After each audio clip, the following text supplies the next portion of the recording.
Hi friends, Rijas food വ്ളോഗിലേക്ക് എല്ലാവർക്കും സ്വാഗതം. ഇന്ന് ഞാൻ ചെയ്യാൻ പോകുന്നത് ഒരു മീൻ കറിയാണ്. ഒരു മുറി തേങ്ങയിലേക്ക് 3/4 ടീസ്പൂൺ മഞ്ഞൾപ്പൊടിയും 3 ടീസ്പൂൺ മുളക് പൊടിയും ചേർത്ത് അരച്ചതാണിത്. കൂടുതൽ എരിവ് വേണ്ടാത്തവർക്ക് 2 ടീസ്പൂൺ മുളക് പൊടി ചേർത്താൽ മതി. മീൻ കറി വെക്കുന്ന പാത്രത്തിലേക്ക് തേങ്ങ അരച്ചതും ജാറ് കഴുകിയ വെള്ളവും ഒഴിക്കുക.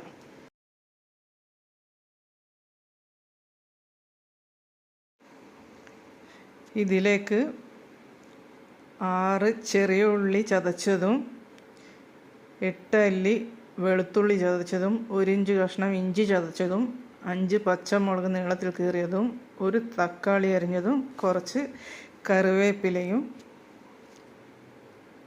ആവശ്യത്തിന് പുളിവെള്ളവും ഉപ്പും ചേർത്ത് കൈകൊണ്ട് നല്ലോണം ഞരടി മിക്സ് ചെയ്യുക.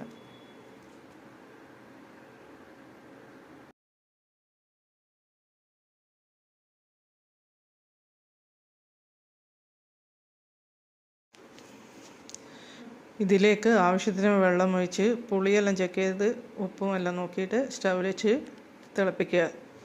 കറി തിളച്ചതിന് ശേഷം മീൻ കഷ്ണങ്ങൾ ചേർത്ത് 5 മിനിറ്റ് ഫുൾ ഫ്ലെയിമിൽ വെച്ച് തിളപ്പിച്ചെടുക്കുക. അതിന് ശേഷം സിമ്മിൽ വെച്ച് ഒരു 7 മിനിറ്റ് തിളപ്പിക്കുക. കറി നന്നായിട്ട് തിളച്ച് കുറച്ച് കുറുകിയ വന്നതിന് ശേഷം തീ ഓഫ് ചെയ്യുക. ഇതിലേക്ക് 1/4 ടീസ്പൂൺ ഉലുവ വറുത്ത് പൊടിച്ചതും 1/4 ടീസ്പൂൺ ജീരകം വറുത്ത് പൊടിച്ചതും കുറച്ച് കറിവേപ്പിലയും 2 ടീസ്പൂൺ വെളിച്ചെണ്ണയും ചേർത്ത് ഇളക്കാതെ അങ്ങനെ മൂടി വെക്കുക. കറി എപ്പോൾ യൂസ് ചെയ്യുന്നത് ആ സമയത്ത് ഇളക്കി യോജിപ്പിക്കുക. ടേസ്റ്റിയായുള്ള മീൻ കറി റെഡി. ഈ കറി നിങ്ങളെല്ലാവരും ചെയ്ത് നോക്കിയിട്ട് നിങ്ങളുടെ അഭിപ്രായം അറിയിക്കുക. ഈ വീഡിയോന് എല്ലാവരും ലൈക്ക് ചെയ്യുക, ഷെയർ ചെയ്യുക, കമൻറ്റ് ചെയ്യുക, സബ്സ്ക്രൈബ് ചെയ്യുക. Thank you for watching.